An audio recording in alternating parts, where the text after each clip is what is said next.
अच्छा, तो जो ये ऑस्पी वाला जो प्रैक्टिकल था एक्यूट ल्यूकीमिया और क्रोनिक ल्यूकीमिया, उसको तो मैक्सिमम ने एक्सप्लेन कर लिया था। आप सारे वो केसेस डिस्कस करने जो ऑस्पी में लगते हैं। 2 केसेस एक्यूट के लिखे हुए हैं, 2 क्रोनिक के केसेस लिखे हैं और 3 ऑस्पी वाले जो स्टेशन हमें मोस्ट प्रॉब्लली जो इंपॉर्टेंट स्टेशन है बहुत ज़्यादा जो इधर लगे हुए थे स्टेशन, उनको भी डिस्कस करेंगे। तो पहले प्राइमरी लेवल से उठते हैं क्योंकि वो सेकेंडरी लेवल है, वो तो टफेस्ट स्टेशन है ना, तो यहाँ से उठते हैं। तो ये पहला स्टेशन है, इसमें सारा विजिबल है। अब इसमें हमें क्या पता लग रहा है कि ये वुमेन है, ठीक है, ये इमरजेंसी में आई है, इसको फीवर है। फीवर क्यों है? न्यूट्रोपीनिया की वजह से, न्यूट्रिया वो मैंने पहले से लिखा। और फटीग क्यों है? आरबीसीज कम है, एनीमिया है।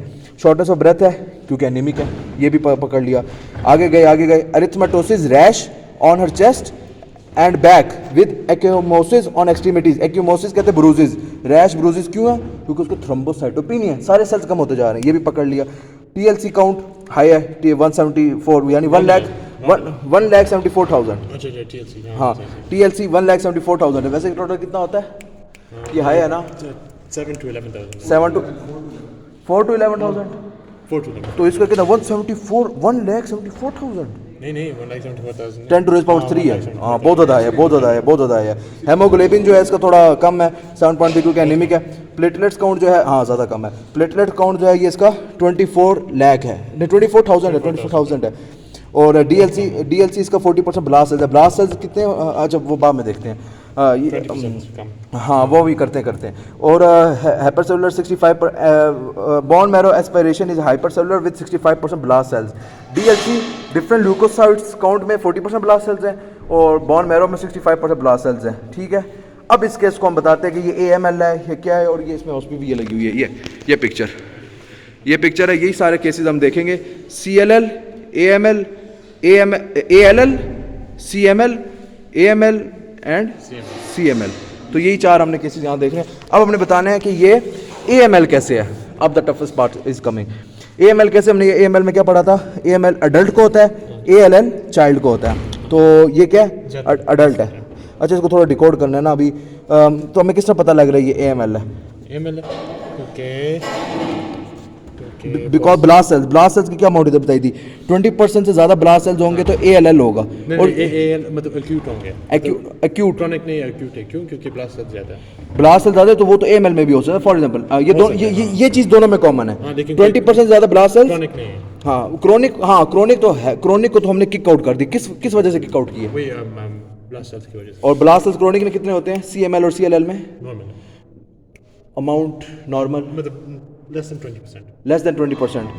ओ हाँ, तो इधर तो 40 और 65% की बात हो रही है, तो वो तो लेस देन 20% होते। तो CML CLL ये दोनों किक आउट हो गए। पीछे ये 2 टर्म्स रह गए। अब इन दोनों में से हमने बताना है कि इन दोनों में से कौन से है। अब इन दोनों में क्या होता है? दोनों में ब्लास्ट 20% ज़्यादा होते हैं, ये दोनों कॉमन है। लेकिन सर ने क्या कहा था? इसका ट्रेडमार्क क्या है? ALL हमेशा बच्चों में होता है, ये वुमन है। तो हम आंखें बंद करके ALL जो है ALL ऑल चिल्ड्रन सारे ऑल होते हैं, ठीक है ना सर, याद रखो। तो हाँ चिल्ड्रन सारे अपने होते हैं। ऑल हमेशा चिल्ड्रंस में होता है, ठीक है ना। तो ये वुमेन है तो हमें पता लग गया ये AML है। हमने क्रोनिक को किस तरह किक आउट किया? ब्लास्ट सेल्स की वजह से। और इसको कैसे पकड़ा? वो ये वुमेन है इस वजह से। नेक्स्ट केस, ये केस पूरा हो गया। ये केस इसमें भी ये शो हो गया। अच्छा अब आते हैं सेकंड केस किसका?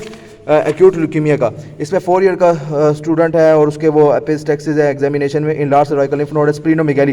पॉइंट नंबर 1 स्प्लीनोमेगाली, ये इससे भी कुछ पता लगेगा। ल्यूकोसाइट काउंट 3 लाख है। प्लेटलेट्स जो है 30,000 है। डीएलसी 40% ब्लास्ट सेल्स, दोबारा 40% ब्लास्ट सेल्स। 20% से लेस क्रोनिक होना था। CML CLL दोनों किक आउट हो गए। ये भी हमें पता लग गया कि क्रोनिक जो है वो सारा इसमें से किक आउट हो गया। क्रोनिक CML भी नहीं हो सकता, CLL भी नहीं हो सकता क्योंकि 40% ब्लास्ट सेल्स है। अब पीछे 2 ही चीज़ें बची, ALL और AML। तो ये चाइल्ड है तो और चिल्ड्रन, तो ये ALL हो गया। AML वाला आउट हो गया, तो ये भी ALL हो गया, ठीक है। दूसरा सिनेरियो भी हो गया जो OSP में लग सकता था, तो वो भी हमने इसमें डिकोड कर लिया। अब आते हैं थर्ड सिनेरियो। अच्छा क्रोनिक ये अब थोड़ा टफ होगा। 50-year-old man presented with generalised weakness, upper abdominal pain, gives history of 7 kg weight loss in last 6 months। Weakness भी हुई है, वेट लॉस भी हुई है। ये क्या कहा था सर ने? हर कैंसर में ये काम होता है और ये क्रोनिसिटी शो करता है, यानी ये लंबे अरसे से चल रहा है। यानी इससे हमें क्या पता लग रहा है? ये क्रोनिसिटी शो कर रहा है ज़्यादा। तो एक्यूट वाले दोनों हजरात बाहर हो गए, ALL भी बाहर हो गया, AML वैसे ही बाहर हो गया without seeing the blast cells. Blast cells को देखे बगैर हमने बता दिया कि ये ना AML है ना ALL है। अब पीछे बच गए CLL और CML। अब दोनों देखना इनमें से कौन है। अब आगे एग्जामिनेशन में पैल्पेबल स्प्लीन द्वारा स्प्लीनोमेगाली आ रही है, स्प्लीनोमेगाली आ रही है। एक minute, splenomegaly point number 1, TLC 2 lakh, haemoglobin 10, little anaemic, और प्लेटलेट्स 5 लाख, काफी एनीमिक, लिटिल नहीं, 5 lakh normal. 1500 to no 100 platelets हैं to 450,000 1,50,000 टू 450,000 450, तो ये ज़्यादा है। तो ये ज़्यादा क्यों है? ओ ये बहुत मुश्किल लाइन है, इसको मैं बताता हूँ। चलो ठीक है। डिफरेंट ल्यूकोसाइट कौन जो है बाई मॉडल पीक दिखा रहे हैं। बाई मॉडल पीक क्या बता रही है कि डिफरेंट लीनेजेस इन CML ओनली। अच्छा, इसको एक्सप्लेन कर सकते हो? different lineages. ये मैंने बनाया हुआ है, इधर से करो ना, ये देखो। Sure, look, okay. English, okay. In chronic, we have lymphocytic and we have myelocytic, okay? Lymphocytic, we can only get lymphocytes, okay? But in myelocytic, we get the different types of myelocytes, such as the neutrophils, basophils, eosinophils, monocytes. This bimotor peak shows the different types of different varieties of myelocytic cells that we can. तो यानी आप कह रहे हो कि बाईमोडल peak का मतलब ये कि जो माइलॉइड लीनिएज है इसकी, ये तेजी से बढ़ रही है, इस पे स्ट्रेस आ रहा है, तेजी से बढ़ रही है, और ये जो इसके आगे मायोब्लास्ट जो सेल्स निकल रहे हैं, न्यूट्रोफिल, बेसोफिल, इसिनोफिल, इनकी तादाद ज़्यादा हो रही है। बाईमोडल, तो by what does 2 means by? Bi मतलब more than one. तो हमें ये कैसे पता लग रहा है कि ये लीनिएज कॉम्प्रोमाइज हुई है? ये कैसे पता लगा? क्योंकि लिम्फोसाइट में क्या? लिम्फोसिटिक क्रॉनिक ल्यूकीमिया में इस तरह कुछ है नहीं, वो सिर्फ लिम्फोसाइट्स प्रोड्यूस होते हैं। हाँ, तो लेकिन इसमें तो हमारे पास वो 5 लाख से ज़्यादा प्लेटलेट्स हो गए हैं, तो हमें किस तरह पता लगा प्लेटलेट्स ज़्यादा है? क्योंकि इसकी माइलॉइड लीनिएज तेज़ हो रही है और इसमें प्लेटलेट्स मेगा कैरियोसाइट्स आएंगे। अच्छा, तो यानी प्लेटलेट्स की ज़्यादा होने की वजह यह है कि मेगा कैरियोसाइट्स ज़्यादा है, मेगा कैरियोसाइट्स की ज़्यादा होने की वजह यह है कि इसकी माइलॉइड लीनिएज ज़्यादा हो गई है, और माइलॉइड लीनिएज इसमें ज़्यादा हो गई है, उस लीनिएज की वजह से इसके प्लेटलेट्स ज़्यादा हो गए, तभी इसके प्लेटलेट्स 5 लाख है, जो कि 4,50,000 से कम होने चाहिए थे। अच्छा, एंड 5% ब्लास्ट सेल्स, वो बड़ी बात आ गई। हाँ, लेस देन 5%, यानी लेस देन 20 हमेशा क्या होगा? CML, CLL। तो अब हमने पकड़ना है कि CML है, ये CLL है। अब इन दोनों में फ़र्क कैसे पता लगेगा? उसको खोलो। इसमें क्या बताया था? डिफरेंट स्टेजेस ऑफ वही बाइमोडल पीक। बाइमोडल, अच्छा, डिफरेंट स्टेजेस। आगे इसको CLL को कैसे किक आउट करेंगे? CLL में सर ने क्या कहा था? मीडियास्टिनम शैडो होता है, थाइमस उसका हाइपरप्लेजिया में चला जाता है, इम्यूनिटी कॉम्प्रोमाइज होती है, तो ना हमें इम्यूनिटी का जिक्र पता लग रहा है, ना उसका इम्यून सिस्टम का मसला कोई पता लग रहा है। ये तो सारा काम CLL में हो रहा था, इम्यूनिटी कॉम्प्रोमाइज हो रही थी, मीडियास्टिनम शैडो का भी नहीं पता लगा, थाइमस का भी जिक्र नहीं है, ये तीनों चीज़ों का जिक्र नहीं है। लेकिन बाइमोडल पीक यानी डिफरेंट स्टेजेस ऑफ द माइलोसाइट्स उनका जिक्र आ गया। तो यानी ये क्या हुआ है? यानी ये केस सीधा चला गया CML हो गया। हाँ, तो एक मिनट, ये सारा इसमें हमारे पास कवर्ड हो गया CML, ठीक है।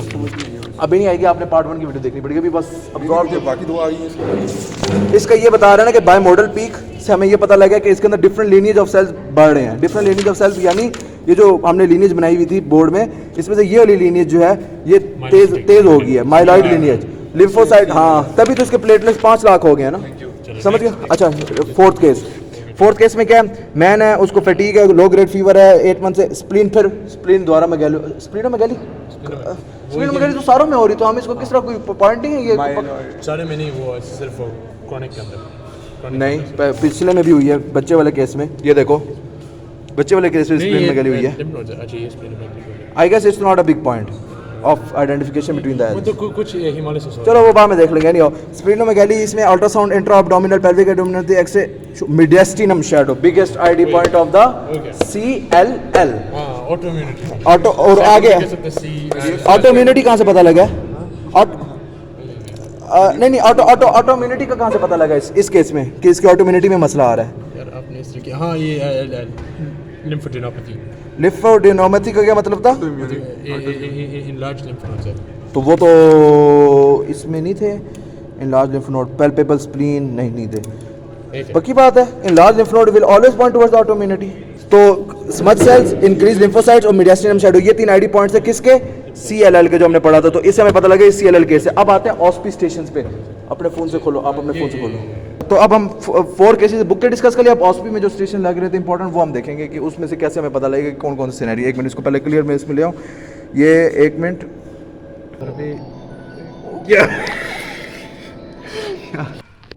अच्छा, तो ये जो है केस, ये हमें दिख तो नहीं रहा, लेकिन जितना दिख रहा है यहाँ से पढ़ा जा रहा है। Yes, a 4-year-old child presented with the, क्या लिखा है? फीवर फॉर लास्ट, अभी ना करो, वो क्लियर आ रहा है, लास्ट 2 months, ठीक है। ही आगे क्या? He also had epistaxis on examination, he had enlarge cervical lymph node and splenomegaly. आगे क्या? Haemoglobin haemoglobin was 5.5 milligram 5.5 gram, TLC 3 lakh थी, प्लेटलेट्स 30,000 थे, DLC 55%, leucocytes, bone marrow revealed predominantly blast cells, blast से आगे bracket में लिखा 50%। तो एक मिनट, 50% से ज़्यादा ब्लास्ट सेल्स हो गए, सी वाले दोनों केसेस निकल गए, पीछे 2 बच गए ए। तो अभी चाइल्ड है तो आंखें बंद करके हम क्या लगे सी ए एल एल ऑल। तो ये पहला तो उसने जो पूछा था फैब क्लासिफिकेशन ऑफ ऑल, वो तो हमने बता दिया वीडियो में, फैब क्लासिफिकेशन क्या है वो सब निकला था, याद रखो वो पूछेंगे। डिफरेंशियल डायग्नोसिस में क्या आएगा? Lymphoma, differential diagnosis, lymphoma. पक्की बात है। What is the most probable diagnosis? Most probable diagnosis में फिर एएलएल आएगा। तीनों क्वेश्चंस डन। और ये हमारी ऑस्पी का स्टेशन लगा हुआ था, ये जो हमने इसमें कवर कर लिया। अब नेक्स्ट में आते हैं, इसको भी मैं थोड़ा पढ़ता हूँ, आदम आप ऊंची आवाज़ में पढ़ो जब तक मैं इसको फोकस करता हूँ। A 42-year-old woman presented in the emergency department complaining of fever, fatigue, shortness of breath from the past 2 weeks. Examination revealed erythematous rash on her chest and back with ecchymosis on extremities. वही case है। TLC was 174,000, HB 7.3, platelets 24,000, TLC showed कितने 70% plus cells. Bone marrow aspiration and biopsy revealed hypercellular marrow with 65% blast cells. 70% blast cells है ना, 70% है। ए वाले दोनों किसी निकल गए, पीछे क्या बचा? CML और CLL। अब इसमें देखो क्या वर्ड हमें मिल रहा है, रैश हुआ हुआ है, फटीग है, फीवर है, एक्सट्रीमिटीज, एक्यूमेसिस। रैश इसको क्यों हुआ हुआ है यार? नहीं, इसको क्या हुआ? AML इसकी, AML है, acute ब्लास्ट सेल्स ज़्यादा है 70%। ओ हाँ, 70% ब्लास्ट सेल्स है ना, तो वो सी वाले केसेस निकल गए, ALL में बच गए। और ये वुमेन है तो चाइल्ड वाला सीन तो नहीं, तो AML हो गया मोस्ट प्रोबेबल डायग्नोसिस। और आगे क्या लिखा है? Describe morphological differences of myoblast and lymphoblast. वो तो हम खुद ही कर लेंगे, वो तो कल। नेक्स्ट स्टेशन ये तो विजिबल है। और चाइल्ड ईआर डिपार्टमेंट में कंप्लेंट हाई ग्रेड फीवर, ये चाइल्ड है, ALL चाइल्ड को देख के आंखें बंद करके ALL लगा दिया, ठीक है। What is the most probable diagnosis? Look at is क्या, what is the most by looking at CP. पहले वाले का आंसर ALL है ना? हाँ जी। दूसरे वाले का क्या? Describe the morphology of the affected cells in this case. इसमें क्या बताएंगे, कुछ पता है? Morphology affected cells, वही ALL है, enlarged nucleus, weak structure। हाँ वही सारा आ जाएगा। Enlist name of the leukemia according to FAB classification. इसमें किसकी बतानी है? ALL की classification. What is the likely treatment option in this case? वो भी हम क्या होगा, ऑप्शंस क्या होंगे? ट्रांसफ्यूजन होगी। नेक्स्ट ये क्या है इसमें? ये TLC रिपोर्ट है, इसमें हमने कुछ भी इसमें इंपॉर्टेंट सारी चीज़ें नहीं है। बोन में रेस्पिरेशन, हाँ जितने भी केसेस थे हॉस्पिटल वाले वो हमने इसमें कवर कर लिए। हाँ तो मैक्सिमम केसेस और हॉस्पिटल इसमें सारा मेन कवर्ड हो गया। तो ये हमारा जो स्पेशल पैथो का जो प्रैक्टिकल था वो सारा कवर्ड हो गया। यस।